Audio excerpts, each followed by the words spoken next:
Our next speaker is going to introduce us to the Timebank concept, which promises to be an excellent way, once it's established, to allow very small groups to leverage themselves and kind of hit a little bit above their weight, because it'll take a lot of the functions that traditionally slow down with small groups, secretarial work, for example, and many, many other things, and allow them to farm it out in return for supplying their local expertise, and much more than that, actually. And the person who's going to be telling us about that is Laura Alpe.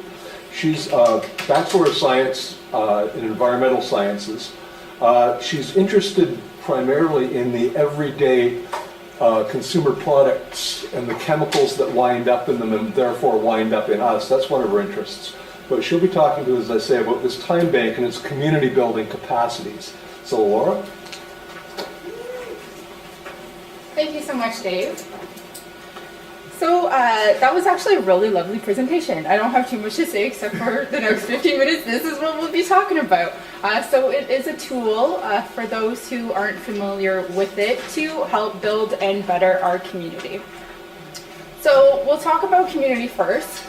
A few key words that come to mind, at least to me, would be unity, closeness, sharing, collaboration, connecting, pretty much living life together.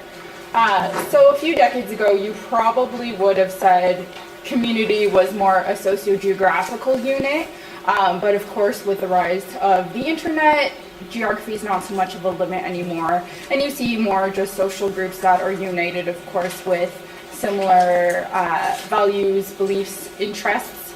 But then again, also with the rise of the internet, there's also more competing for your attention.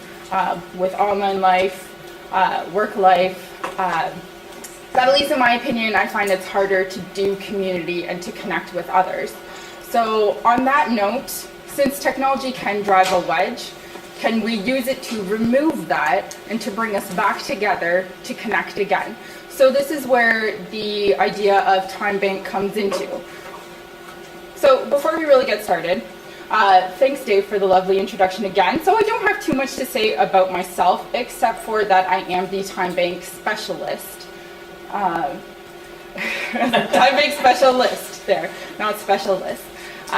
So what makes me really excited about this tool and about community is that even though I come from that science background, I have of course realized that you have to do something with that knowledge that you gain, which whether that's lobbying for legislation or community programs, to really make that effective. So that's what I've done. I've set out work in communities where I've done some promotion and outreach of environmental programs. And what I've really found is that it's so not just beneficial, but having those one-on-one connections with people where you have those discussions, you learn from them, they learn from you, really helps broaden your perspective, your perceptions, which again, you can take that to your programs, make that better, so then you could better serve your community. So let's take a look at some content. We'll talk about what Timebank is, how it works, who can use it, why this Timebank platform, and we'll also go over a few screenshots to see that in action. So Timebank primarily is an online tool that's used to strengthen community, where the members provide mutual support to each other through the exchange of services. And this is done in a combination of bartering, in the sense that there is a pick and choosing of services to help people out with, the pay it forward concept, where one action spurs on another good action, and then that continues in a cyclical fashion, and then co-production, which is the idea of involving those involved in a service or receiving a service to make that service successful. So the OEM's Timebank is called the First Ontario Timebank, and that was offered by Timebanks USA, whose mission is to pretty much nurture and expand the Timebanks movement to promote equality and build caring community economies through inclusive exchanges of time and talents. So this has now moved into 32 different countries, so you can really see just how much this concept has grown and see how it's going to keep growing further. So a little bit more about caring communities. When you have caring communities, members connect, they form relationships, they build trust, and that brings about transformational change. So this is essential for us here as environmental groups in achieving our mandates. It combines the idea of, the two heads are better than one, where we work better when we work together. So the core values and beliefs that Timebanks operates under is that the first is we are all assets. We all have something to give.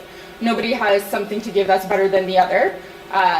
It also identifies that some work is beyond price. So the work that you do to make your town or perhaps your province more sustainable is not something you can put a price tag on. Neither is work towards raising healthier children and building stronger families. So Timebank recognizes that, they honor it, and they want to reward it. The other is that there is a two-way street. So it's not, we shouldn't be asking anymore, how can I help you, but how can we help each other? Of course, the other belief, social networking. We need each other for support, for strength, for trust.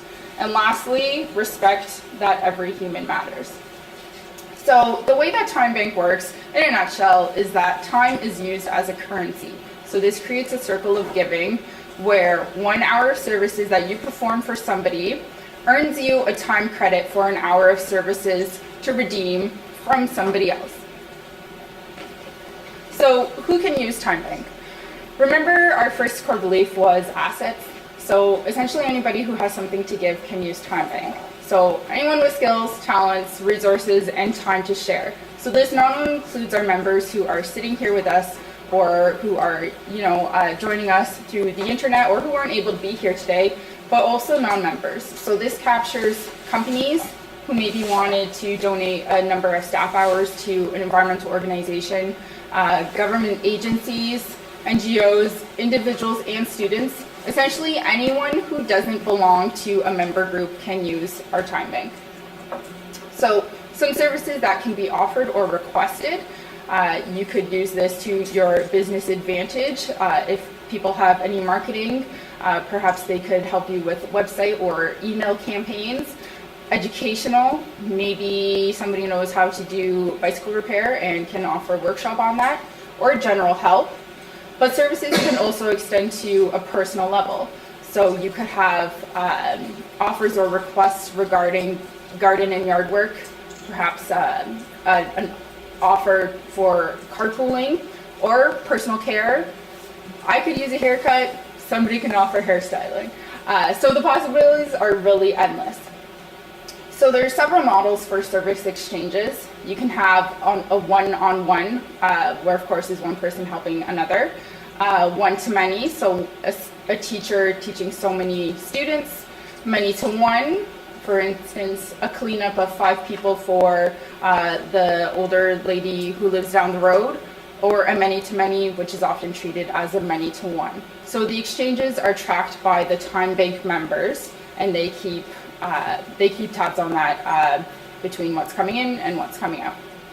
So you can access this at the firstontariotimebanks.org, which is in the lower left panel there, I suppose. But really, why this Timebanks forum? So the unique combination of the bartering, the pay it forward, and the co-production is in a form that constantly generates connections between those who use it. So the connections are made to fill needs, which empowers the recipient to fill the needs of others. So it builds trust, creates lasting relationships, and provides perpetual support for an ever-strengthening community.